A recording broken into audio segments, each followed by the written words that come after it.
आशा करता हूं आप सब बहुत अच्छे होंगे। मेरा नाम है सिद्धांत अग्निहोत्री। स्टडी आईक्यू पे आपका बहुत बहुत स्वागत है। दोस्तों, आज हम ऐसे शख्स की बात करने वाले हैं जिन्होंने भारत को अपने कंधों पे उठा रखा है।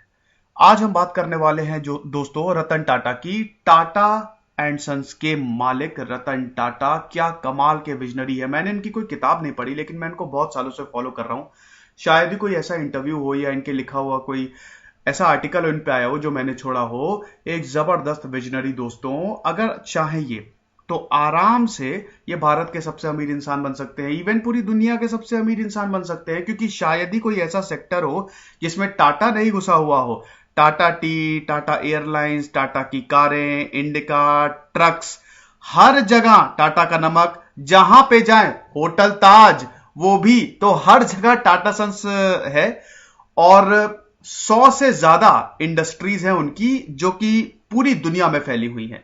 तो अगर चाहे तो ये आराम से दुनिया के सबसे अमीर इंसान या फिर भारत के सबसे अमीर इंसान बन सकते हैं। लेकिन आपको मैं एक बहुत ही इंटरेस्टिंग चीज बताता हूं कि टाटा सन्स का 66% प्रॉफिट फिलैंथ्रोपी में जाता है, सोशल सर्विस में जाता है। तो रतन टाटा कोई अपने आप को बहुत बड़ा कैपिटलिस्ट या इंडस्ट्रियलिस्ट क्लेम नहीं करते हैं। वो बड़ी बड़ी इंडस्ट्रीज बनाने में विश्वास नहीं करते हैं, वो तो बस देश की तरक्की में विश्वास करते हैं। तो रतन टाटा की आज हम बात करने वाले हैं, काफी कुछ देखेंगे दोस्तों। चलिए आगे बढ़ते हैं। @e कनेक्ट मेरा फेसबुक पेज है, सिद्धांत अग्निहोत्री मेरी फेसबुक प्रोफाइल है। दोनों ही जगह आप लेक्चर की पीडीएफ ले सकते हैं, सवाल भी पूछ सकते हैं। दोस्तों, हमने सारे के सारे एग्जाम्स को कवर किया है। आप इन नंबर्स पे कॉल करिए, वेबसाइट विजिट करिए। तो दोस्तों चलिए आगे बढ़ते हैं। रतन टाटा की बहुत सारी कोट्स है, लेकिन जो मुझे पर्सनली बहुत ही फेवरेट लगती है वो ये है कि उन पत्थरों को इकट्ठा करो जो दूसरे तुम्हारे ऊपर फेंकते हैं, और उनको कलेक्ट करके एक अपना साम्राज्य बना लो। बहुत सारे लोग क्रिटिसिज्म करते हैं जब भी आप कुछ नया करने की कोशिश करते हैं। हटा दो सब कुछ, बिल्कुल दरकिनार कर दो, अपने पाथ पे चलते रहो, मेहनत करते रहो, एक दिन साम्राज्य जरूर बनेगा। जबरदस्त दोस्तों, अगर रतन टाटा की बात करें तो 28 दिसंबर 1937 में इनका जन्म हुआ था। वैसे अगर टाटा ग्रुप की बात करें तो आज से 150 साल पहले जमशेदजी टाटा ने 1868 में टाटा एंड ग्रुप की स्थापना की थी। अब उस समय तो इंडस्ट्रीज का कोई नामो निशानी नहीं था, बहुत ही छोटे से उन्होंने शुरू किया था। जमशेदजी टाटा की भी बहुत ही जबरदस्त कहानी है, हम देखेंगे। तो 28 दिसंबर 1937 में सूरत, गुजरात में रतन टाटा का जन्म हुआ था। दोस्तों, इसी समय एक और बहुत ही जबरदस्त चीज हो रही थी। बहुत ही पैरेलली क्या हो रहा था कि 1938 में टाटा कंपनी का नया चेयरमैन किसे नियुक्त किया गया? JRD टाटा, जो कि कजन थे जमशेदजी टाटा के। दोस्तों, जो टाटा का फैमिली है, फैमिली स्ट्रक्चर है, जो इनका फैमिली ट्री है, वो काफी कंफ्यूजिंग है। जब हम जमशेदजी टाटा की बायोग्राफी को रिव्यू करेंगे तब देखेंगे कि इनका फैमिली क्या है। और अभी फिलहाल हम अभी अपने लेक्चर को रतन टाटा पे ही सीमित रखते हैं। तो JRD टाटा 1938 में चौथे चेयरमैन बने टाटा एंड ग्रुप के। और दोस्तों, रतन टाटा JRD टाटा के बहुत ज्यादा क्लोज थे, बहुत ही ज्यादा क्लोज थे JRD टाटा से। जो JRD टाटा के विजन्स थे, जो उनकी लेगेसी थी, उनको 4 कदम आगे लेके गए रतन टाटा। अपने पिताजी से भी ज्यादा क्लोज थे वो JRD के। और रतन टाटा खुद बताते हैं, अगर JRD टाटा नहीं होते तो रतन टाटा कभी भी बिजनेस में नहीं आते। क्या पता रतन टाटा नौकरी कर रहे होते। अभी हम इनकी कहानी जब देखेंगे तब बताऊंगा मैं आपको, बड़ी इंटरेस्टिंग स्टोरी है वो भी। तो दोस्तों, ऐसा है कि सूरत में इनका जन्म होता है। इनके पिताजी का नाम नवेल टाटा। नवेल टाटा जो थे एडॉप्टेड सन थे रतन जी टाटा के, और इनकी माता जी का नाम सोनू टाटा। दोस्तों, 10 साल की उम्र में दोनों का सेपरेशन हो गया। अक्सर हमको यह लगता है कि जो भी इंसान बहुत ज्यादा अमीर है या जिनकी पुश्तें अमीर रही हैं, परिवार इनका बहुत सालों से अमीर रहा है, वो सोने का चम्मच या चांदी का चम्मच लेके पैदा होते हैं और उनको कोई दिक्कत नहीं होती। ऐसा नहीं है दोस्तों। रतन टाटा 10 साल की उम्र से ही उन्होंने अपने मां बाप को नहीं देखा, सेपरेट हो गए थे। मां बाप का प्यार मिला ही नहीं। हां, दोनों टच में थे, लेकिन वो होता है ना साथ में खेलना, साथ में, वो नहीं था। तो बहुत दिक्कत हुई। लेकिन इनको साथ था अपनी दादी जी का, बहुत ज्यादा क्लोज थे ये अपनी दादी जी से।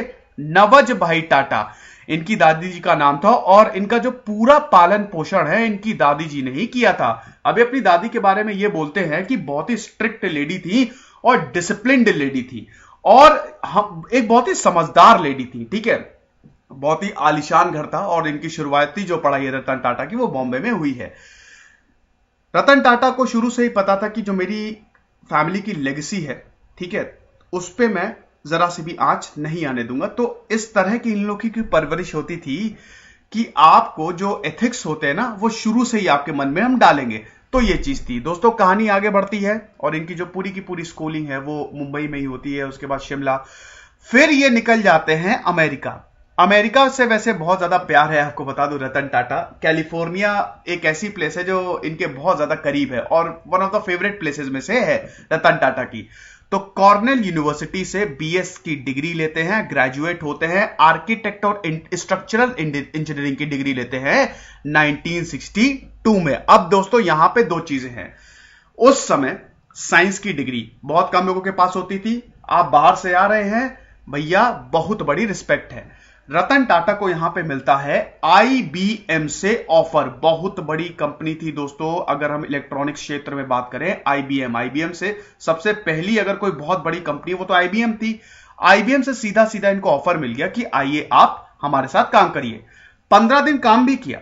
15 दिन रतन टाटा ने आईबीएम के साथ काम भी किया, लेकिन उसके बाद फिर ये भारत आ गए और तब जेआईडी टाटा ने इनसे बोला कि ऐसा है, हटाओ हटाओ कंपनी, आओ चुपचाप टाटा के लिए काम करो। तो उसके बाद फिर वो शॉप फ्लोर पे उन्होंने काम किया और फिर काफी ऐसी चीजें देखने लगे जो कि इनके मतलब की थी। आपको बता दूं कि रतन टाटा खुद बताते हैं कि मुझे ऐसी कंपनीज दी गई जो बिल्कुल एकदम लॉस में चली गई थी, और वहां से फिर रतन टाटा ने उन कंपनीज को लॉस से प्रॉफिट में लेके आए। तो ये चीज थी। तो जेआईडी टाटा की डांट से, वैसे डाटा नहीं था, बताया था, जेआईडी टाटा की डांट से ये 1962 में इंडिया है, 1962 में इंडिया आया। दोस्तों उस समय भारत चेंज हो रहा था, आपको पता ही है। अच्छा, यहां पे जेआईडी टाटा का क्या रोल था? 1938 में जब जेआरडी टाटा चेयरमैन बने थे टाटा सन्स के, तो आपको पता ही कि उस समय भारत आजाद नहीं हुआ था और 1947 के बाद उनका एक विजन था कि किस तरह से इंडस्ट्रीज को बढ़ाया जाए। वैसे दोस्तों बहुत ही ज्यादा इंटरेस्टिंग जर्नी है कि भारत इंडस्ट्रियलाइजेशन में कैसे आगे बढ़ा। कमाल की जर्नी है। मैं कोशिश करूंगा कि एक दिन उस पर जरूर सेपरेट लेक्चर बनाऊं कि क्या मतलब कैसे पूरा ये जर्नी रही है भारत की इंडस्ट्रीज की। ठीक है, वैसे तो इस समय इंडस्ट्री सेक्टर, मैन्युफैक्चरिंग सेक्टर बिल्कुल ही बर्बाद हो गया है, एकदम बेकार पड़ा हुआ है। और ये तो शुक्र करे रतन टाटा की कि इनकी बदौलत टीसीएस, टाटा कंसल्टेंसी सर्विसेज, जो कि आईटी सेक्टर में काम करती है, सर्विस सेक्टर का भारत में सबसे बड़ा योगदान है। 53% जीडीपी में कंट्रीब्यूट करती है। अगर सर्विस सेक्टर नहीं होता तो भारत की जीडीपी बिल्कुल क्रैश कर जाती। बैकबोन है, थैंक्स टू रतन टाटा। बहुत सारी चीजें दोस्तों, वो हम इनकी अभी कंट्रीब्यूशन में बात करेंगे। तो दोस्तों फिर क्या हुआ कि ये भारत आए। ठीक है, अच्छा जेआरडी टाटा की बात थी। हाँ, तो जेआरडी टाटा जो थे वो एक विजनरी थे। तो क्या था कि जेआरडी टाटा, उनको पता था कि अगर हमको इंडस्ट्रीज को बढ़ाना है तो भैया क्या चाहिए, बताइए क्या चाहिए? मेटल्स, स्टील चाहिए, आयरन चाहिए। तो जेआरडी टाटा घोड़े पे जाते थे, खदानें देखते थे और बहुत सारी चीजें करते थे जो भारत को डेवलप करें। जेआरडी टाटा को पता था कि अगर हम इंडस्ट्रीज को बढ़ा रहे हैं, उसमें एम्प्लॉयज भी काम करेंगे, तो एम्प्लॉयज का काम कैसे करना है और एम्प्लॉयज का ध्यान कैसे रखना है। तो जेआरडी टाटा का ही ये इनिशिएटिव था कि एम्प्लॉयज के लिए वो जितना हो सके काम करें। एम्प्लॉयज के लिए वो एक प्रॉपर मेडिकल सेंटर बनाए। ठीक है, मेडिकल लीव ले सके, उनके काम को निर्धारित किया जाए कि कितने समय तक वो काम करेंगे। एम्प्लॉयज का बहुत ज्यादा टाटा एंड सन्स है, जो मतलब पूरा टाटा ग्रुप है, वो अपने एम्प्लॉयज का बहुत अच्छे से ध्यान रखता है। ये तो बात मान लीजिए। सैलरीज थोड़ी कम है टीसीएस में, मेरे भी बहुत सारे लोग जो हैं, बहुत सारे दोस्त जो हैं वो टीसीएस में काम करते हैं, सैलरीज थोड़ी सी कम है, लेकिन पर्क्स बहुत ज्यादा हैं। एडिशनल पर्क्स जो मिलते हैं वो बहुत ही ज्यादा हैं टीसीएस में। मैंने बताया ना, सर्विस सेक्टर में कमाल का काम किया है टाटा ने। तो ये चीज है। तो दोस्तों इन्हीं की लेगेसी को थोड़ा आगे ले गए। जेआरडी टाटा की मैं एक सेपरेट बायोग्राफी करूंगा और बताऊंगा, बहुत ही जबरदस्त उनका भी एक पूरा का पूरा करियर रहा है। तो दोस्तों रतन टाटा 1962 में आए, रतन टाटा काम करने लगे। अब यहां पे क्या है दोस्तों कि मुश्किल थी रतन टाटा के लिए, क्योंकि एकदम से एजुकेट होके वो तुरंत आए थे। क्या करें? तो पहले तो वो टेक्निकल असिस्टेंट बने। मिस्टर नानावटी जो कि एमडी थे उस समय टाटा सन्स के, उनके टेक्निकल असिस्टेंट बने। फिर कुछ दिनों के लिए वो ऑस्ट्रेलिया चले गए, 6-7 महीनों के लिए सिडनी में रहे। उसके बाद वापस जमशेदपुर आए और उन्होंने सीधा जेआरडी टाटा से बोल दिया कि अब मैं काम नहीं करने वाला, मुझे कोई और काम दो। मैं जमशेदपुर टाटा स्टील में, वैसे बता दूं कि जमशेदपुर जो है वो तो जमशेद जी के ही नाम से है, ठीक है। वो पूरे शहर को ही इंडस्ट्री में तब्दील कर दिया था। टाटा स्टील, मतलब स्टील बनाने में लग गए थे दोस्तों। स्टील बहुत ही जरूरी होता है किसी भी इंडस्ट्री को डेवलप करने के लिए। स्टील मतलब क्या है? स्टील एक एलॉय है। एलॉय मतलब क्या है? जब दो मेटल को मिक्स करते हैं तो एलॉय बनता है, स्ट्रेंथ बहुत ज्यादा बढ़ जाती है। आयरन एंड कार्बन का एलॉय है स्टील। तो स्टील बनाने के लिए आपको आयरन चाहिए, इसीलिए तो बोलते हैं ना कि जिस भी देश के पास लोहा है वो बहुत ऊपर जाएगा। इंडस्ट्रीज का बेसिक मंत्र क्या है? आयरन या फिर स्टील। माओ जेडोंग ने तो स्टील खोदने के, मतलब स्टील बनाने के चक्कर में पूरे चाइना को ही बर्बाद कर दिया था। माओ जेडोंग की भी मैंने बायोग्राफी रिव्यू की है। तो दोस्तों उसके बाद रतन टाटा जो है वो प्रोजेक्ट पे लग गए। लेकिन रतन टाटा को पता था कि आने वाला जो समय है वो इलेक्ट्रॉनिक्स का है। तो अब दोस्तों ऐसा है कि रतन टाटा एक ऐसी कंपनी से जुड़ने वाले थे जो बहुत ही ज्यादा लॉस मेकिंग थी, नेल्को। नेल्को इलेक्ट्रॉनिक सर्विसेज में काम करती थी, मतलब इलेक्ट्रॉनिक सेक्टर में काम करती है। अब दोस्तों ऐसा है कि ये एक टाइम पे तो बहुत बड़ी कंपनी हुआ करती थी, लेकिन जब रतन टाटा ने, क्योंकि रतन टाटा ने बोल दिया था कि मैं अब स्टील डिपार्टमेंट में तो काम करने नहीं वाला, तो यहां पे इन्होंने नेल्को को टेक ओवर किया। अब नेल्को जो थी वो एक समय, जैसा कि मैंने बताया, बहुत बड़ी कंपनी थी, लेकिन जब रतन टाटा ने टेक ओवर किया था तो खाली 2% उनका पूरा मार्केट शेयर था, मतलब 2% पे आ गई थी। अब नेल्को पुराने अपने उस पर काम करती थी, ठीक है, पुरानी स्ट्रैटेजी पे चलती थी। 1970s का जो एरा था दोस्तों, ये इलेक्ट्रॉनिक इंजीनियरिंग या इलेक्ट्रॉनिक गुड्स के लिए चेंज हो रहा था। ट्रांजिस्टर आ रहे थे, ट्रांजिस्टर के बिना तो इलेक्ट्रॉनिक्स अधूरी है। लेकिन नेल्को इस चीज को अडॉप्ट करने में नाकामयाब रहा। रतन टाटा समझ गए कि इस कंपनी को अगर सुधारना है तो हमको बेसिक से चेंज लाना पड़ेगा। और कहीं ना कहीं दोस्तों यहीं से ही टीसीएस की शुरुआत हो गई।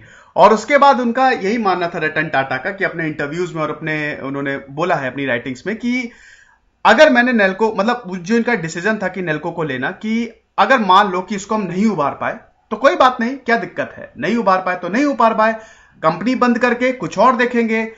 अगर उबार लिया तो कमाल हो जाएगी। नथिंग टू लूज सिचुएशन पे थे। लेकिन दोस्तों 10 साल इन्होंने काम किया नेल्को के लिए और इन्होंने कमाल कर दिया। बहुत बड़ी कंपनी तो नेल्को को नहीं बना पाए ये, लेकिन एक प्रॉफिट मेकिंग कंपनी बना दी। जितने भी डेट्स थे उन्होंने सेटल कर दिए और जो भी प्रॉब्लम्स थी इन्होंने सॉर्ट आउट कर दी।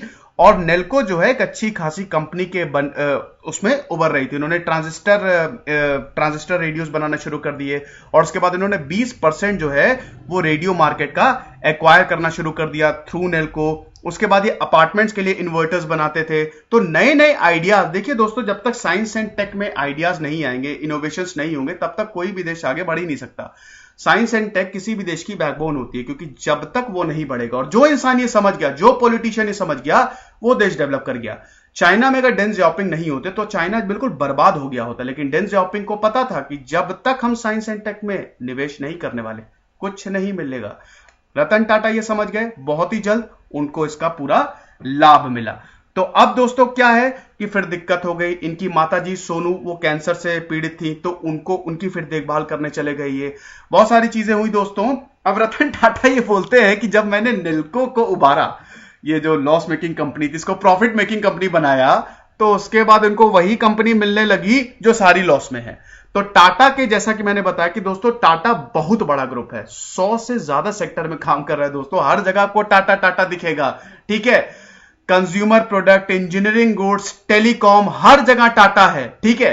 तो ये इनको वही कंपनी अब मिलने लगी जो कि लॉस मेकिंग थी। जेआरडी टाटा ये चीज समझ गए। जेआरडी टाटा को पता था कि फ्यूचर प्रोस्पेक्ट है। रतन उस समय बहुत ही छोटे थे, ज्यादा बड़े तो थे नहीं, ठीक है, सीख रहे थे काम को, लेकिन जेआरडी टाटा इनके कामों को बहुत ही ज्यादा क्लोजली वॉच करते थे। अब दोस्तों अग्नि परीक्षा आ गई। 1991 में जेआरडी टाटा बहुत बूढ़े हो गए थे दोस्तों, 87 साल के हो गए थे। उन्होंने स्टेप डाउन कर दिया। उस समय चेयरमैन थे और 5वें चेयरमैन बने रतन टाटा। यहां से एक नए एरा का स्टार्ट हो गया। दोस्तों एक और चीज बताना चाहता हूं, रतन टाटा यहाँ पे ये भी बताते कि जब 1984 में राजीव गांधी प्राइम मिनिस्टर बने, तो जो उनकी स्कीम्स थी, ठीक है, देखिए राजीव गांधी एक ऐसे प्रधानमंत्री थे, जाहिर सी बात है कि बहुत ज्यादा इन पे आरोप भी लगे हैं, लेकिन एक चीज तो माननी पड़ेगी, राजीव गांधी का माइंडसेट बहुत ही ज्यादा टेक्निकल था। वो साइंटिफिक टेम्परामेंट को पे बहुत ज्यादा बिलीव करते थे और उनको पता था कि जब तक हम इंडस्ट्रीज को नहीं बढ़ाएंगे और जब तक हम साइंस एंड टेक में इनोवेशन नहीं करेंगे तब तक कुछ नहीं होगा। तो जब उन्होंने रतन टाटा को सुना, रतन टाटा की स्ट्रैटेजीज के बारे में सुना, टाटा ग्रुप की स्ट्रैटेजीज के बारे में सुना, राजीव गांधी ने बोल दिया जो करना है करो। ठीक है, वो कहते नहीं, वो डीडीएलजे में जो आखिरी में डायलॉग था, जा सिमरन जा जी ले अपनी जिंदगी, ऐसे ही राजीव गांधी ने बोल दिया जाओ जी लो अपनी जिंदगी, तुमको जो करना है करो। वैसे मजाक था, ये मजाक होते रहना चाहिए, ये तो नहीं बोला होगा उन्होंने। ठीक है, तो रतन टाटा को उन्होंने बोला कि आप करिए और हमारा पूरा मतलब सरकार आपके साथ रहेगी। ये बहुत बढ़िया हुआ। रतन टाटा ने फिर अपनी स्ट्रैटेजी जो थी, स्पेशली टेक्निकल सेक्टर में, स्पेशली कंप्यूटर सेक्टर में, दोस्तों आपको पता ही है कि उस समय बिल गेट्स भी काफी एक्टिव थे, आईबीएम भी काफी एक्टिव थे, और यहां पे बहुत बड़ी बड़ी कंपनीज से कोलैबोरेशन करके रतन टाटा ने कंप्यूटर सेक्टर को, इंजीनियरिंग सेक्टर को एक बहुत बड़ा बूस्ट देने की कोशिश की। 1991 में जेआरडी टाटा को पता था, जेआरडी टाटा ने किसको बनाया चेयरमैन? रतन टाटा को। और रतन टाटा उस समय छोटे थे, बहुत सारे सीनियर लोग थे दोस्तों जो बिल्कुल भी ये नहीं मानते थे। वो समझते थे कि सीनियरिटी के हिसाब से पहला मौका उनको मिलना चाहिए, लेकिन जेआरडी टाटा ने सबको दरकिनार किया और बोला कि नहीं, रतन को ही मिलेगा, जो भी हो सो हो, हम रतन को ही चेयरमैनशिप देंगे। और ये उनका जो क्या कहते हैं कि डिसीजन था, ये बहुत ही जबरदस्त साबित हुआ, क्योंकि इन्होंने जब तक ये चेयरमैन रहे एक एक कंपनी को इन्होंने प्रॉफिट में बदल दिया, और शायद ही कोई कंपनी हो जो लॉस में गई हो, क्योंकि इन्होंने जबरदस्त रेवेन्यू बढ़ा दिया। अब दोस्तों यहां पे एक बहुत ही गजब स्टोरी है, मैं बताना चाहता हूं। लैंड रोवर और जैगवार, ये स्टोरी शायद बहुत लोगों ने सुनी होगी, लेकिन जिनको नहीं पता मैं बताना चाहता हूं कि 1998 में आपको पता है कि टाटा ने इंडिका गाड़ी निकाल दी थी। इंडिका दोस्तों इस समय सबसे ज्यादा आपको दिखती होगी, सड़क पे सबसे ज्यादा इंडिका चलती है, और एक समय में तो बहुत ही ज्यादा चलती थी। दूर अगर हमको जर्नी करनी है तो हमेशा हम इंडिका ही हायर करते हैं, क्योंकि बहुत सारे उसके रीजन है, क्योंकि इसका एवरेज भी ज्यादा होता है और वो बहुत ही सही कार है। ठीक है, लेकिन जब ये लॉन्च हुई थी तो वो बहुत सही कार नहीं थी, वो लॉस में जा रही थी। तो उस समय फिर ये गए अमेरिका, वहां पे फोर्ड कंपनी के जो उस समय हेड थे बिल फोर्ड, उनसे मुलाकात की रतन टाटा ने। तो रतन टाटा ने बिल फोर्ड से बोला कि आप हमारी कंपनी जो है वो खरीद लीजिए। तो बिल फोर्ड ने उनकी बड़ी बेइज्जती करते हुए कहा कि तुम ऐसी चीजें करते ही क्यों जब तुमको नहीं आती है, हम तुम्हारी इस गाड़ी को खरीद के, इस कंपनी को खरीद के टाटा मोटर्स को एहसान कर रहे हैं। मूड खराब हो गया रतन टाटा का। रतन टाटा वो मीटिंग छोड़ के चले आए, बोले कि कोई बात नहीं। और उसके बाद उन्होंने ये फैसला किया कि आज के बाद जिंदगी में मैं अपनी कंपनी, कोई भी कंपनी हो, किसी को नहीं बेचूंगा। 8 साल बाद दोस्तों, जब फोर्ड बिल्कुल ही दिवालिया होने वाली थी और बिल्कुल लॉस में जा रही थी फोर्ड कंपनी, रतन टाटा ने उनकी कार जैगवार लैंड रोवर उनसे खरीदी। और तब बिल फोर्ड ने बोला रतन टाटा से कि आप हमारी इन चीजों को खरीद के, इन कारों को खरीद के हमारी कंपनी पे एहसान कर रहे हैं। Success is the best revenge. याद रखिएगा, आपकी कामयाबी सबसे बड़ा बदला है। तो ये स्टोरी है, बहुत लोगों को पता है, बहुत लोगों को नहीं पता है। अब दोस्तों ऐसा था ना कि जब ये चेयरमैन बने थे तो टाटा जो है वो 50 से ज्यादा कंपनी हैंडल कर रही थी, और हर डिवीजन का अलग अलग लोगो था। ठीक है, अलग लोगो था, उनके अलग मोटिव थे। तो रतन टाटा ने पूरी कोशिश की कि एक ही लोगो बने, और वो पूरे जितने भी डिवीजन हैं टाटा के, वो उन सब के लिए। दूसरी चीज, उन्होंने कोड ऑफ कंडक्ट बनाने की कोशिश की कि कुछ हम ऐसी चीजें बनाएंगे जो हर एम्प्लॉय को फॉलो करनी होगी, साइन करना होगा। दोस्तों 5 प्रिंसिपल बताए थे रतन टाटा ने, जो हर किसी को फॉलो करने ही करने हैं।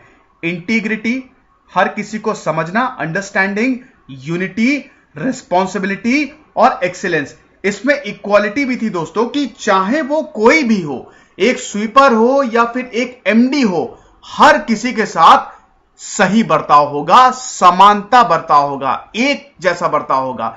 ये बहुत सारे बड़े बड़े लोगों को सही नहीं लगा। उन्होंने कहा, जो स्पेशली जो नई भर्तियां थी, जो बड़ी पोस्ट पे नए लोग आए थे, उन्होंने मना कर दिया कि हम इस कोड ऑफ कंडक्ट को साइन नहीं करेंगे, क्योंकि हमारे हिसाब से ये चीज सही नहीं है। तो यहां पे रतन टाटा ने हर पुरजोर कोशिश की कि पूरी तरीके से बेसिक से चीजों को बदला जाए। उसके बाद हर कंपनी का मतलब जितने भी ग्रुप्स थे टाटा के, उनका एक कॉमन लोगो हुआ। उसके बाद फिर दोस्तों एक और चीज बताना चाहता हूं कि रतन टाटा हमेशा बिलीव करते हैं, वो आम लोगों के बारे में बहुत सोचते हैं। टाटा नैनो कार सबको पता है, बहुत ही ड्रीम प्रोजेक्ट था और ये रतन टाटा का ही ब्रेन चाइल्ड था, उन्हीं के दिमाग से निकली थी। सक्सेस नहीं हो पाए दोस्तों।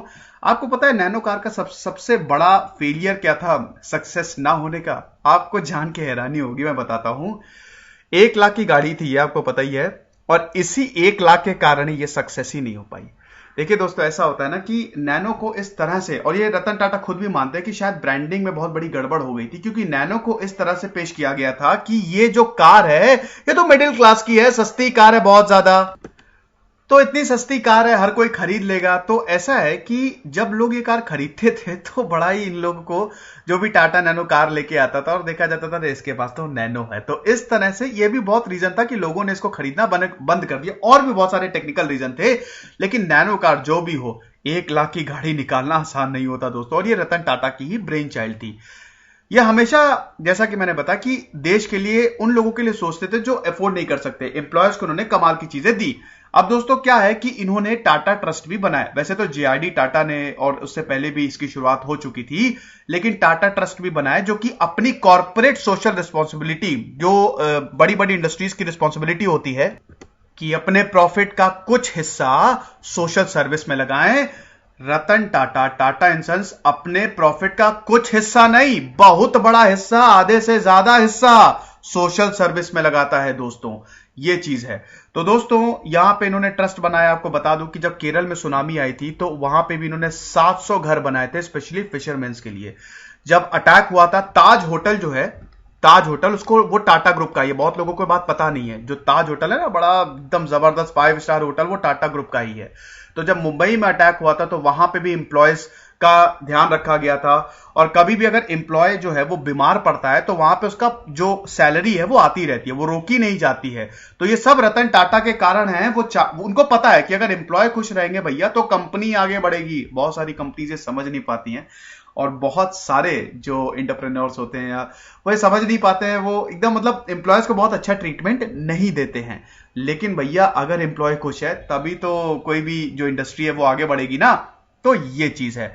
फिलैंथ्रोपिस्ट हैं रतन टाटा, ये भी बताना चाहूंगा। अब दोस्तों आपको पता ही कि 2016 में 2012 में साइरस मिस्त्री को चेयरमैन बनाया गया था। रतन टाटा की शादी नहीं हुई है, ये भी मैं बताना चाहता हूं। रतन टाटा की शादी नहीं हुई है, और रतन टाटा बताते हैं कि मैं 4 बार शादी के करीब आ गया था। इनके 4 बार लव अफेयर्स रहे हैं, और एक जो इनका लव अफेयर था वो तो ऐसा था कि वो जो इनकी मिस्ट्री गर्ल थी अमेरिका में थी वो, और वो लगभग भारत आने ही वाली थी, लेकिन इंडो चाइना वॉर की वजह से नहीं आ पाई।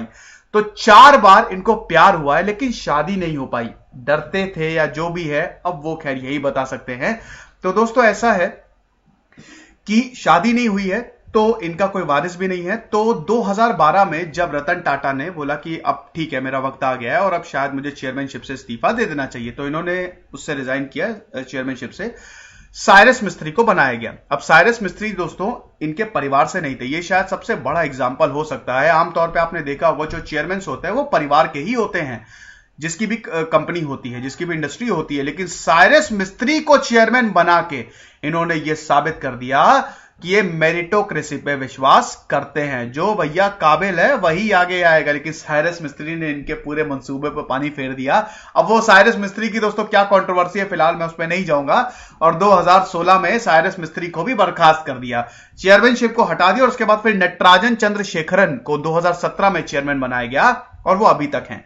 ठीक है, तो ये चीज थी। अब दोस्तों अगर अचीवमेंट्स की बात करें दोस्तों, इस समय तो टाटा ग्रुप जो है वो 100 से ज्यादा उनकी इंडस्ट्री चल रही है, और पूरी दुनिया भर में उनकी जितने भी काम है, जितने भी डिविजन्स है, Tata chemicals, Tata steels, Tata airlines, हर जगह फैली हुई है। टाटा टी वैसे बहुत, जब सुबह सुबह चाय बनती है, ठीक है, तो टाटा का एक बहुत ही बड़ा एक जो हिस्सा है वो चाय में भी जाता है। ठीक है, तो टाटा टी बहुत लोगों क्या बनती है, और भैया रतन टाटा, इससे पता चलता है कि घर घर में है। सुबह भी टाटा को ही याद करते करते चाय पिया करिए। तो ये चीज थी। 1998 में टाटा ने इंडिका निकाली, ठीक है। और ये मैं आपको स्टोरी बता ही चुका हूं कि शुरू में तो बहुत ही ज्यादा लॉस में चली गई थी, लेकिन उसके बाद फिर रतन टाटा ने इतनी जबरदस्त मेहनत की कि वो प्रॉफिट में हो गया। और उस समय तो इंडिका जो है वो तो आपको हर जगह दिखेगी। टाटा की ट्रक्स भी चलती है। टाटा मोटर्स जो है वो बहुत ज्यादा सक्सेस है, ठीक है। जितनी भी आपको ट्रक्स दिख रही है 90% वो सब टाटा की है ना। स्पेशली जो बहुत दूर दूर का सफर तय करती, जो इंटर स्टेट ट्रांसपोर्ट करती हैं। उसके बाद दोस्तों 2000 में टाटा टी, ये मेजर अचीवमेंट्स कुछ मैं बता रहा हूं कि 2000 में फिर टाटा टी को इन्होंने एक्वायर किया। टेटली ग्रुप जो एक बहुत बड़ा ऑर्गेनाइजेशन था। इंश्योरेंस सेक्टर में उसके 1 साल बाद कूद गए टाटा AIG। उसके बाद टीसीएस तो शायद सबसे बड़ा एक सर्विस सेक्टर में जो भारत में आज लाखों लाखों लोगों को एम्प्लॉयमेंट दे रहा है। और सर्विस सेक्टर बैकबोन है जीडीपी की। अगर सर्विस सेक्टर नहीं होता तो पता नहीं क्या होता। इंफॉर्मेशन टेक्नोलॉजी के सेक्टर में टीसीएस पूरा काम करती है। और दोस्तों आपको पता ही है कि आईबीपीएस के जो एग्जाम होते हैं, जो बैंक एग्जाम्स होते हैं, जो इंश्योरेंस के एग्जाम होते हैं, वो भी टाटा ही कंडक्ट करवाती है। तभी एक बार भी ना पेपर लीक होता है, ना ऑनलाइन में कोई प्रॉब्लम आती है। कंपेयर नहीं कर रहा हूं दोस्तों, लेकिन जब एसएससी सीजीएल के एग्जाम्स होते हैं, ऑनलाइन एग्जाम्स होते हैं या रेलवे के, तो हमेशा उसमें कुछ ना कुछ गड़बड़ हो जाती है, क्योंकि उसको सिर्फ ही मैनेज करता है। टाटा मैनेज करता है आईबीपीएस, और आज तक कोई भी गड़बड़ी नहीं हुई उसमें। तो यही बताती है कि कितनी ज्यादा ये एफिशिएंट ऑर्गेनाइजेशन है। उसके बाद दोस्तों इनका सबसे प्रॉफिटेबल प्रोजेक्ट, जब इन्होंने लैंड रोवर टाटा मोटर का और जैगवार इन्होंने ली, सब कुछ बदल गया। अब तो लैंड रोवर और जैगवार तो भैया शान बन गई है लोगों की, जो गाड़ियां हैं लैंड रोवर और जैगवार। और जैसा कि मैंने बताया दोस्तों, सोशल सर्विस में रतन टाटा बहुत ही ज्यादा एक्टिव है और ये हमेशा सोशल सर्विस करते रहते हैं। अवार्ड्स की बात करें दोस्तों, इनको बहुत सारे रिकॉग्निशन मिले हैं। हर यूनिवर्सिटी ने इनको डॉक्टरेट दी हुई है। लगभग हर यूनिवर्सिटी हो, चाहे एशिया इंस्टीट्यूट ऑफ टेक्नोलॉजी हो, चाहे आईआईटी हो, हर जगह इनको डॉक्टरेट दी गई है। इवन हार्वर्ड में तो इनके नाम से एक पूरी बिल्डिंग बना दी गई है। तो ये चीज है। लेकिन दो जो सबसे प्रेस्टिजियस अवार्ड मिले हैं उनको भारत के, पद्म भूषण और पद्म विभूषण। अब इसके ऊपर से भारत रत्न ही आता है, और आई एम श्योर वो भी बहुत जल्दी रतन टाटा को मिल जाएगा, क्योंकि जो काम रतन टाटा ने किया है काबिले तारीफ है। और अभी तो आराम से रहते हैं। और रतन टाटा एक और चीज बोलते हैं कि इतनी टेंशन नहीं लेना चाहिए, इंसान को बहुत ज्यादा सीरियस नहीं होना चाहिए। लाइफ है, एंजॉय करो और अच्छे से जियो। तो दोस्तों ये पूरा लेक्चर था रतन टाटा पे। आई होप ये आपको पसंद आया होगा। जरूर शेयर करिए, पढ़ते रहिए, बढ़ते रहिए। दिस इज सिद्धांत अग्निहोत्री साइनिंग ऑफ।